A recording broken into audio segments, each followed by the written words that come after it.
여러분 세상 살아가는 것이 어떻습니까? 세상 살이 쉽습니까? 아니면 힘듭니까? 세상 살아가는 것이 참 만만치 않지요. 흔히들 그럽니다. 돈만 많으면 세상 살만한데 내가 지금 고통스러운 것은 돈이 적기 때문이다 라고 이렇게 흔히들 말하는 것 종종 듣습니다. 그런데 제가 알고 있는 어느 한 목사님이 강남에서 목회하고 계시는데요. 그분이 이런 이야기를 해주십니다. 목사님, 강남 지역에 계시는 분들이요, 그들도 나름의 큰 고난을 겪고 있습니다.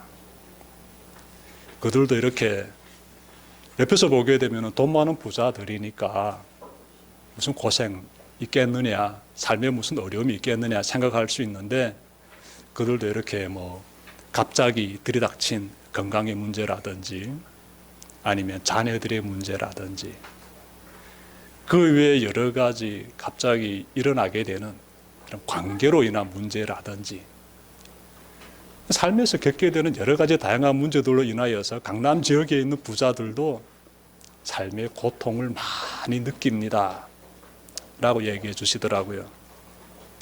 이분은 목회하시면서 그 강남 지역에서 살고 있는 꽤 생활이 괜찮은 사람들을 이렇게 늘 상담하고 계시기 때문에 그들의 삶의 부분을 잘 알고 계십니다. 그래서 그러한 분이 그런 말씀 하시니까 저로서는 그렇구나 라고 이렇게 또 새로운 부분에 대해서 깨닫게 되었는데요. 여러분 인생을 보게 되면은 그런 것 같습니다. 많은 고난들이 있어요. 고통들이 있고 아픔들이 있습니다. 대체로 경제적인 고난이 참 힘들죠. 우리를 힘들게 합니다. 그런데 그 중에서 우리를 가장 힘들게 하는 것 있지요. 알고 계시지요? 가장 나를 힘들게 하는 고난. 가장 나를 힘들게 하는 고난. 그것은요, 나의 생명을 위협하는 고난이에요. 나의 생명을. 그래서 성경 보게 되면은 욥이란 한 사람이 여러 가지 고난을 겪게 되는데 그때 가장 심각한 고난은 그의 육체의 온몸의 그 병으로서 뒤덮여지게 되고 뼛속까지 그 고통이 침투해 들어왔을 때 겪는 그 고난입니다. 생명을 위협하는 고난이 인간이 견디기 가장 힘든 고난이다라는 것이에요. 네. 그런데 우리 예수님께서 걸어가시는 여정을 보니까 자신의 생명을 위협하는 그 곳으로 향하십니다. 그곳은 예루살렘이에요. 예루살렘으로 예수님은 꿋꿋이 걸어가십니다. 내가 그곳에서 엄청난 고난, 십자가 처형을 당한다는 것 알고 계시는데 그 생명을 위협하는 그 고난의 현장으로 예수님은 들어가십니다. 예수님을 위협하는 사람들, 그분의 생명을 해치고자 하는 사람들은요, 어떤 사람들인가 봤더니 하나님을 잘 믿는다고 스스로 자처하는 인물들입니다. 하나님의 율법을 잘 지켜야 한다면서 큰 소리 치고 있는 이 바리새인들이라든지 아니면 사회의 그 지도층에 아주 중요한 자리를 차지하고 있는 대제사장들이라든지 서기관들이라든지 장로들이에요. 이들이 예수님의 생명을 해치려고 합니다. 얼마나 무시무시합니까? 그럼 예수님께서 그러한 생명의 위협이 도사리고 있는 예루살렘으로 가지 말고 다른 곳으로, 안전한 곳으로 피선하면 참 좋을 텐데 그곳을 떠나지 않으십니다. 그곳에서 사역을 하루하루 이어가십니다. 오늘 본문에서도 그분이 그 예루살렘에서 그것도 성전에서 백성들에게 중요한 가르침을 주고 계시는데 청중을 보니까 사랑하는 제자들만 있는 것이 아니라 주변에 많은 사람들이 있어요. 예루살렘을 찾은 유대인들도 있고 그리고 그들 가운데는 예수님을 해치려고 하는 대제사장들과 이 바리새인들이 있습니다.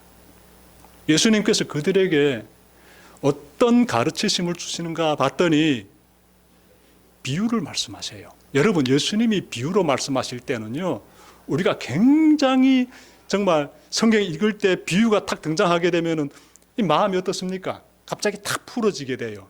아, 예수님이 쉽게 우리가 이해할 수 있는 이야기를 하시겠구나. 이런 생각을 우리가 가지게 되지요.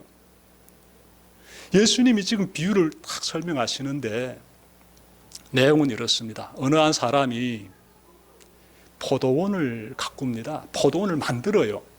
개간하는 거예요. 이 밭을 다 일구고 돌멩이 다 걷어내고 그리고 좋은 포도나무를 심고요. 들짐승들이 들어와가지고 포도나무를 파헤치지 못하도록 든든히 울타리도 칩니다. 그 주변에.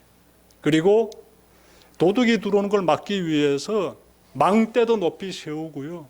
포도즙을 짜기 위해서 틀도 만들어 놓습니다. 예, 정말 정성 들여서 훌륭하게 포도원을 만들어요. 그리고 농부들에게 세를 줍니다. 그 자신은 멀리 어느 한 곳으로 떠납니다. 예.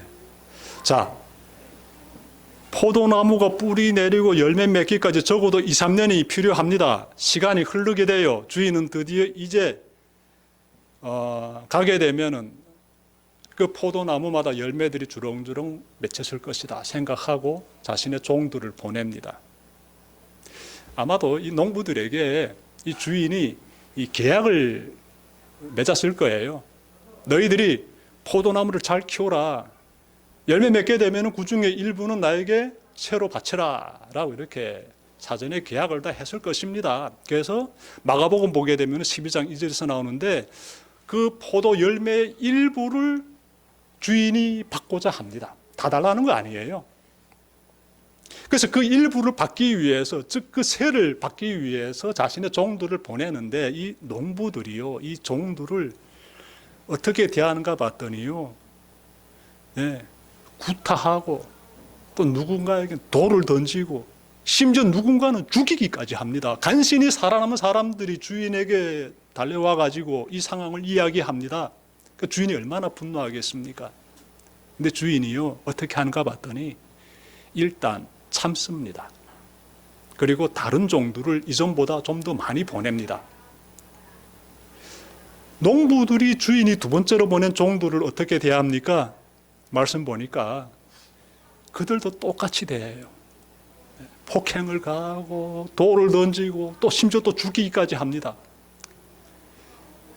간신히 살아남은 사람들이 주인에게 달려와가지고 이 모든 상황을 아뢰입니다. 주인이 굉장히 분노하게 되지요.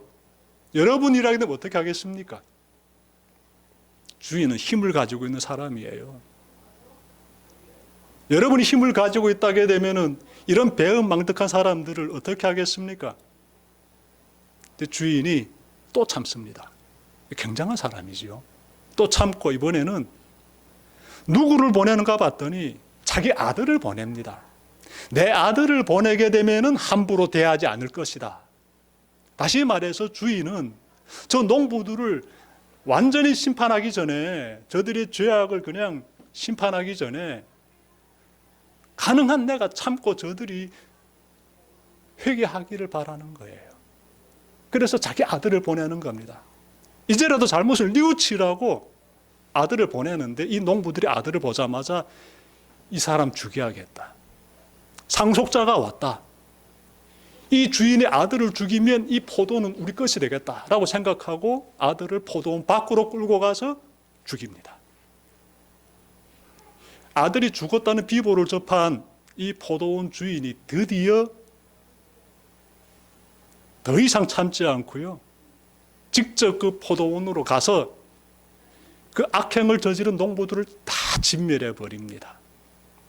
이까지 예수님께서 하신 말씀이에요.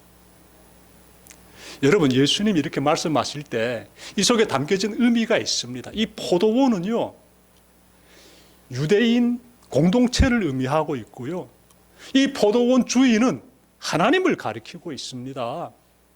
그리고 이 포도원을 돌보는 농부들은 유대 지도자들을 가리키고요, 그리고 포도원으로 보낸 이 종들은, 이 주인의 종들은 하나님의 선지자들을 가리키고요, 이 포도원 주인의 아들은 예수님을 가리킵니다. 여러분, 이러한 예수님께서 하시는 비유의 말씀을 들으면서 그들이 어떤 장면을 크게 이 마음에 새기게 되었을까요? 이 청중이 말입니다. 이 예루살렘 성전에서 이 포도원, 이 농부들에 대한 이야기를 하시는 이 예수님의 말씀을 듣고 청중의 마음 가운데 가장 강렬하게 새겨진 그 어떤 이미지가 있지 않겠습니까? 무엇일까요? 아마 그 악한 농부들을 단번에 심판하기보다는 많이 참으면서 어떻게 하나 회개하기를 기다리는 포도원 주인의 그 얼굴을 그려볼 수도 있고요.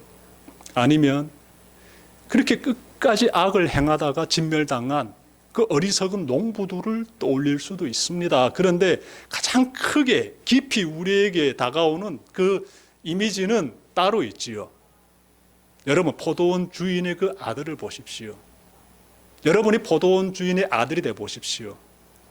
처음으로 그곳에 가는 사람이라게 되면 그냥 갈 수 있습니다. 그런데 그곳에 간 사람마다 굉장한 어려움 당해 심지어 생명까지 잃습니다. 그런 곳으로 굳이 아버지가 지시하기 때문에 걸어가는 아들을 보십시오.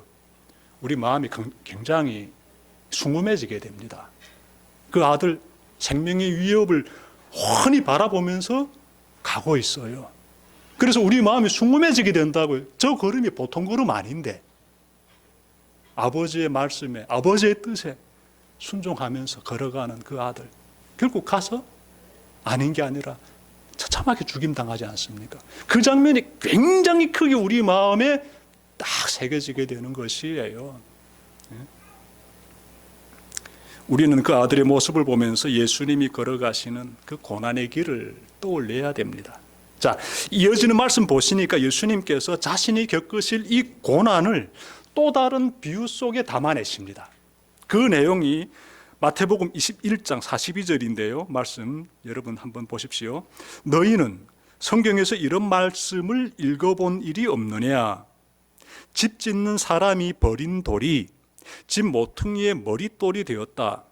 이것은 주님께서 하신 일이요 우리 눈에는 놀라운 일이다. 자, 예수님께서 이번에는요 또 다른 비유를 말씀하시는데 보니까 건축가가 버린 돌이 등장하고 그리고 머릿돌이 등장해요. 그런데 건축가가 버린 돌이 건축가가 봤을 때는 쓸모없는 돌인데 하나님에 의해서 이 버린 돌이 머릿돌로서 사용이 됩니다. 그 내용이에요. 자, 여러분 얼마나 놀랍습니까? 이 머릿돌은요 굉장히 이 집을 지을 때 중요한 역할을 합니다. 이 머릿돌을 중심으로 해서 벽이 쫙 쌓여지기 때문에 당시 건축가들이 그 머릿돌에다가 자기 이름을 새겼다라고 합니다. 그 정도로 이 머릿돌은 집을 짓는 데서 굉장한 역할을 하게 되죠. 매우 중요한 돌이지요. 머릿돌이 그런 돌입니다. 그런데 이 내용 보니까 이 건축가들이 봤을 때는 이 돌이 굉장히 쓸모없는 돌이에요. 그래서 내다 버린 것이지요. 근데 하나님 보시기에는 굉장히 중요한 돌이었다. 머릿돌이었다라고 말씀하고 있지 않습니까? 이 말씀을 들을 때 대제사장들과 함께하고 있던 유대 지도자들의 안색이 어땠을 것 같습니까? 굳어지게 됩니다. 안색이 굳어지게 돼요. 어두워지게 됩니다. 이 사람들은 지금 예수님 말씀 속에 어떤 의미가 담겨져 있는지를 탁 눈치채요. 그래서 45절 보시게 되면은 대제사장들과 바리새파 사람들은 예수의 비유를 듣고서 자기들을 가르쳐 하시는 말씀임을 알아챘고라고 해요. 이 사람들 머리가 빨리 돌아가지요. 아, 예수님이 지금 우리를 들으라고 이렇게 말씀하시는구나. 이렇게 되게 되면은 연결해 보십시오. 포도원 주인의 아들을 죽인 그 악한 농부들이 누구 되겠습니까? 네? 그 머릿돌을 내다버린 어리석은 건축가들이 누가 되겠습니까? 바로 대제사장을 비롯한 유대 지도자들이 되는 것이에요. 예수님의 생명을 해치고자 하는 그 집단이 되는 것입니다. 그래서 그들이 굉장히 분노하게 되고, 그래서 46절 보니까 그를 잡으려고 하였으나라고 해요. 예수를 잡으려고, 해치려고 해요. 이들이 움직이려고 하는데 이 청중은 예수님을 예언자, 선지자로서 흠모하고 있기 때문에 감히 어쩌지 못했다라고 말씀하고 있습니다. 여러분, 이제 우리는요, 머릿돌이 되신 예수님께서 우리에게 하시는 아주 중요한 두 가지 메시지를 좀 대면해야 됩니다. 첫 번째는요, 44절 앞부분인데, 여러분, 이 돌 위에 떨어지는 사람은 부스러질 것이요 라고 예수님이 말씀하셨습니다. 이 돌은 모퉁이 돌을 말하죠. 이 머릿돌을 말합니다. 예수님 자신을 가리키고 있는 그 머릿돌을 가리키고 있어요. 이 돌 위에 떨어지는 사람은 부스러질 것이다. 예. 이 머릿돌이 가지고 있는 첫 번째 의미가 되겠습니다. 여러분, 떨어지다라는 헬라어 단어 보게 되면은 떨어지다라는 높은 데서 수직이 이렇게 아래로 쿵 떨어지는 의미도 있지만 또 넘어지다라는 의미도 있어요. 넘어지다. 우리가 예수님에게 이렇게 완전히 굴복당하는 경험 다 하지 않았습니까? 예수 믿는 사람은 예수님의 그 은혜 앞에서 완전히 굴복당하고 내 안의 자아는 완전히 부서지는 경험한 사람들이 아닙니까? 우리 모두 자아가 있잖아요. 내가 가지고 있는 의식이 있지 않습니까? 가치관이 있지 않습니까? 예전에 살았던 나의 모습이 있지 않습니까? 지금 우리 그 모습 그대로 가지고 살지는 않지요. 적어도 예배자의 자리에 나와가지고 하나님 말씀 듣겠습니다라는 것은요, 예전의 자아는 부서졌다는 것이에요. 나 예수 믿습니다라는 것은요, 예전의 자아가 완전히 부서졌습니다 라는 그 나의 고백이 다 그 속에 담겨져 있는 것이에요. 여러분 마찬가지 아닙니까? 여러분이 자아가 언제 어떻게 부서졌는지 기억나십니까? 여기서 보게 되면 그 돌 위에 떨어지는 사람은 부스러질 것이오라고 하는데, 이 말씀 묵상하게 되면 과거의 나의 모습을 떠올리게 되지요. 사도 바울이 이렇게 고백했습니다. 로마서 6장 6절에서 우리가 알거니와 우리의 옛사람이 예수와 함께 십자가에 못 박힌 것은 죄의 몸이 죽어. 예전에 나는 죽었다는 것이에요. 죄의 몸이 죽어 다시는 우리가 죄에게 종노릇 하지 아니하려 함이니. 예수를 믿고 나서 사도 바울이 예전에 나는 십자가에 못 박아 죽었다라고 지금 말하는 거예요. 예전에 나의 자아는 죽었어. 예전에 나의 자아는 버릇게 살아가지고 세상 무서운 거 모르고 날뛰다가 예수 그리스도 은혜의 그 머릿돌 앞에서 완전히 박살나버렸어. 나는 그때 죽었어. 나는 지금 새 사람이야 라고 지금 고백하는 겁니다. 근데 여러분, 우리의 이러한 과거의 모습을 놓고 봤을 때 우리의 자아는 정말 완악하고 돌 같지요. 완악하고 돌 같습니다. 이것이 부서지면서 우리가 예수님을 영접하게 되는데, 예수님 은혜 앞에서. 근데 이러한 부서지는 과정은 삶에서 단 한 번 일어나면 족할까요? 절대로 그렇지 않습니다. 이 죽은 것 같은 자아가 다시 또 머리쳐들 때가 얼마나 많습니까? 탐욕의 모습으로, 교만의 모습으로, 예수 그리스도를 어제는 믿었다고 오늘은 불신하는 그 불신의 모습으로 이 자아가 계속 이렇게 죽순처럼 머리를 쳐들 때가 얼마나 많습니까? 그때마다 날마다 그 자아를 죽이는 작업 여러분들 하고 계십니까? 이 사도 바울은 고린도 교회 그 성도들을 향해서 나는 날마다 죽는다라고 말했어요. 그러면서 그 가운데서 만들어내는 것이 있습니다. 말과 행동으로 나타나게 되지요. 예수 믿는 사람의 말과 행동으로 나타나게 되는데요, 과거에 높아지려고 했던 모습, 그런 교만들, 눈에 보이는 세상의 권력과 힘, 그런 것에 집착했던 갖가지 탐욕의 모습들, 눈에 보이는 것만 믿으려고 하고 하나님을 잘 의지하고자 노력하지 않았던 불신의 모습들이 사라지게 되고 굉장히 다른 모습으로서 변화되게 되지요. 알고 있지 않습니까? 우리가 경험하고 있지 않습니까? 어떻게 하나 정직하게 좀 바르게 살려고 하고, 어떻게 하나 좀 어려운 사람 보게 되면은 좀 도와주려고 하고, 사랑을 좀 나누려고 하고, 어떻게 하나 남이 알아주든 말든 좀 성실하게 일하려고 하고, 책임감을 불태우고자 하는 그런 모습들이 있지 않습니까? 하나님 기뻐하시는 모습들이에요. 굉장히 기뻐하시는 모습입니다. 여러분 누가복음에도 나오죠. 제가 시간상 관계로 다 이렇게 길게 말씀드리고 싶지는 않은데 이 주제는 너무나 중요합니다. 선한 사마리아인 이야기 기억하십시오. 예. 제사장이라든지 레위인들은 어려운 사람 보고 어떻게 합니까? 피해갈 때 그 이방인이, 그 사마리아인이 고난당한 사람에게 다가가서 잘 치료해 주지 않습니까? 그런 모습이 참 귀하다라고 말씀하신 분이 예수님이세요. 그때 그 말씀하실 때 그 앞부분 보게 되면은 생명과 연관이 있습니다. 생명과 연관이 있고 내 이웃이 누구냐라는 그 질문에 답변하기 위해서 어려운 사람을 도와주는 그 선행의 모습이 너무나 중요하다라고 예수님이 말씀하셨어요. 이런 모습이 여러분들에게서 나타난다라게 되면 정말 귀한 것이에요. 예전에 나의 죄악된 자아는 부서지고 새롭게 날마다 거듭나는 사람의 모습이 바로 그런 모습이지요. 다음으로 우리가 모퉁이 돌, 머릿돌이라고도 하죠. 이 돌을 보면서 깨달아야 되는 것이 있습니다. 44절 하반절 보십시오. 예수님 이렇게 말씀하십니다. 이 돌이 어떤 사람 위에 떨어지면 그를 가루로 만들어 놓을 것이다. 이렇게 말씀하세요. 앞부분하고 내용이 다릅니다. 주어가 달라요. 앞부분 보게 되면 사람이 머릿돌 위에 떨어지면 이렇게 되었어요.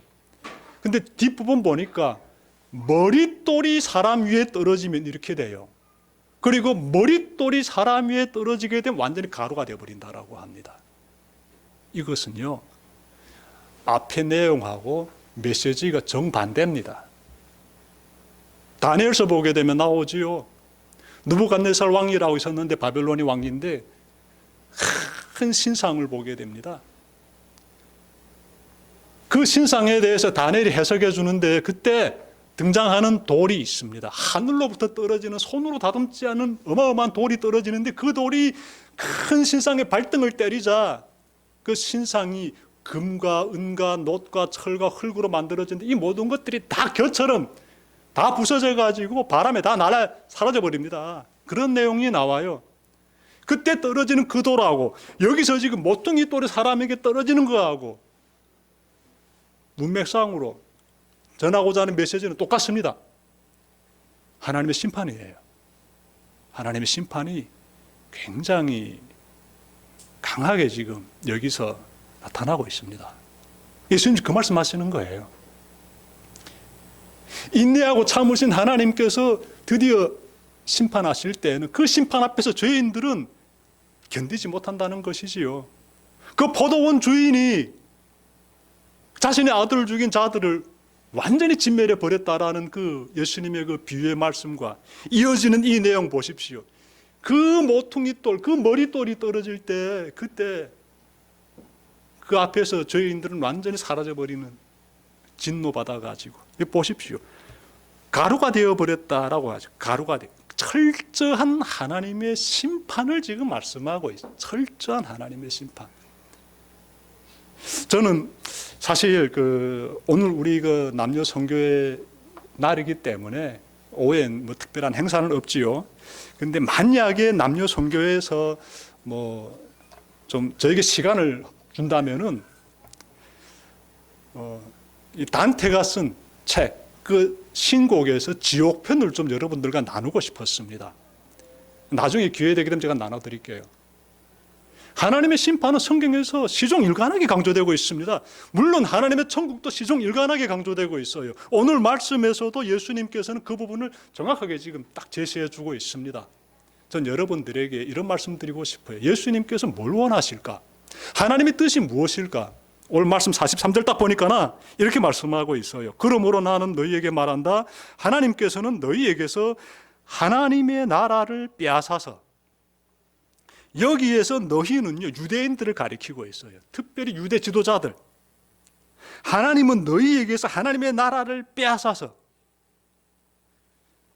그 나라의 무엇을?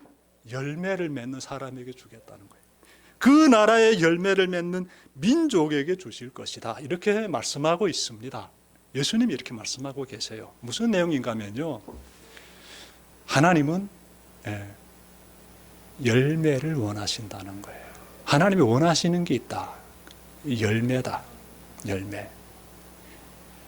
유대민족을 선택하셨는데 이들이 열매를 안 맺고 완악한 짓을 행하는 거예요. 당신의 아들까지 죽이면서 말입니다. 그러니까 예수님께서 하시는 말씀은 하나님이 원하시는 열매를 너희들은 맺어야 돼, 이 말씀을 하고 계시는 거예요. 우리가 맺어야 될 하나님의 열매 무엇일까요?